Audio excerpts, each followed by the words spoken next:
It has been a disastrous couple of weeks in the world of renewable energy and net zero propaganda.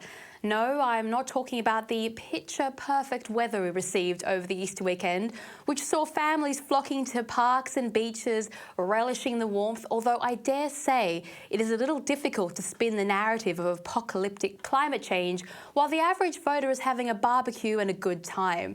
For a net zero disaster, we can look to Texas. A hailstorm at the Fighting Jays solar farm damaged thousands of panels, contributing to the $2.5 billion loss the US experiences across its solar farms every year through mechanical fault and damage to equipment. Yes, technology designed to operate in a world of prophesized wild weather is extremely vulnerable to wild weather. Far from being a catastrophic event, golf ball-sized hail is pretty common in Australia, especially during the summer storm season. So of course, the Labor government is rushing to hand-wave through as many solar farms as possible. Keep in mind that Western Australia's Labor government wants to make rooftop solar part of its grand plan to provide power to the state. They are too far away from their neighbouring states to plug in an extension cord.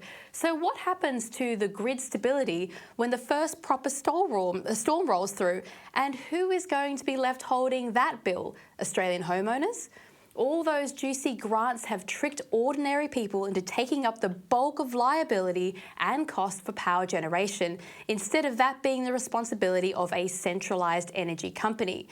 Free energy? Not after the first hailstorm. But hail isn't the only gremlin in the system. Prime Minister Anthony Albanese managed to turn himself into a laughingstock a few days ago when his flock of ministers and staff arrived in not one, but two private planes. Airbus Alba arrived in the first, and the Minister for Climate Change and Energy touched down in the second. They landed in the Hunter region of New South Wales, a location they could have reached via electric vehicle if they actually believed the climate was dangerously close to extinction. Yes, those ministers who like to stand around plugging in EVs for the cameras never seem to use them for long trips to save the planet. I wonder why that is. Do they fancy maybe not sitting around in a coffee shop for several hours waiting for their cars to charge? And what was half the Canberra bubble doing in the Hunter anyway? They were there to promote a $1 billion solar investment to reduce carbon emissions by emitting more carbon with solar panel factories. It's a bit like Albo woke up one day and decided to burn down a forest so the media could photograph him planting a sapling. This is the scale of hypocrisy on offer. As the Minister for the Climate Apocalypse, Chris Bowen, came under tough questioning about those two private jets, he had to cough up some sort of explanation for his behaviour, given he is responsible for peddling the hysteria about emissions. He said, and I quote, "The Prime Minister has a large jet available to him that would normally be what he would take. The runway at Scone wasn't strong enough to take a large jet, so the Air Force took the decision for two small jets." End quote. So, Mr. Bowen, is the climate on the edge of an apocalypse or not? I'm not being facetious, Minister.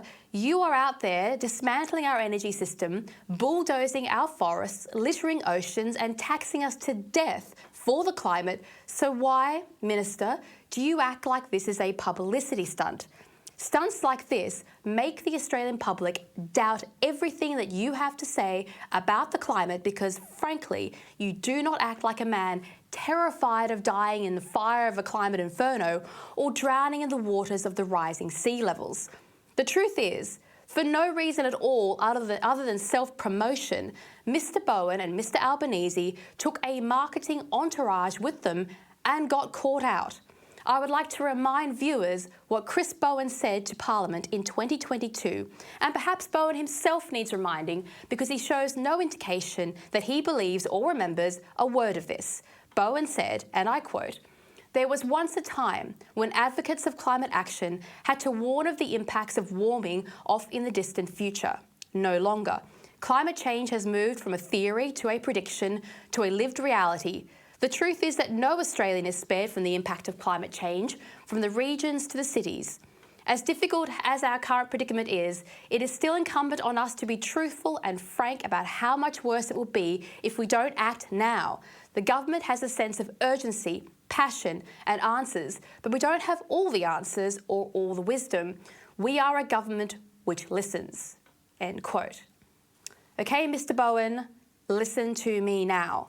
Your behaviour is that of a billionaire philanthropist who preaches rising sea levels to make a fortune on investments and then builds his mansion on a Pacific island and runs an airline company.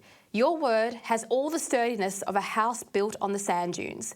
When you proudly declare that reducing emissions will always be the most important agenda for your government, you make a laughing stock out of yourself by stepping on a plane to promote your ministry to the press. Bowen is the climate pope with a harem of mining lobbyists. So please, instead of destroying regionals and remote Australia, areas that never voted for you or your Labor mates, take your solar panels and your wind turbines and your batteries and go back to Canberra. Go plant them in the green and teal suburbs and see if they like the look of steel and concrete skyscrapers shadowing their cities. Oh, and the $1 billion of public money going toward turning Australia's coal heartland into a solar panel production entity involves, surprise, surprise, companies that are backed by some of Australia's richest and most high-profile renewable energy barons. Surely they don't need $1 billion of taxpayer money to set up shop when we keep being told how cheap and reliable this energy is. None of this passes the pub test. The taxpayers are watching you, Albanese, Bowen and Co.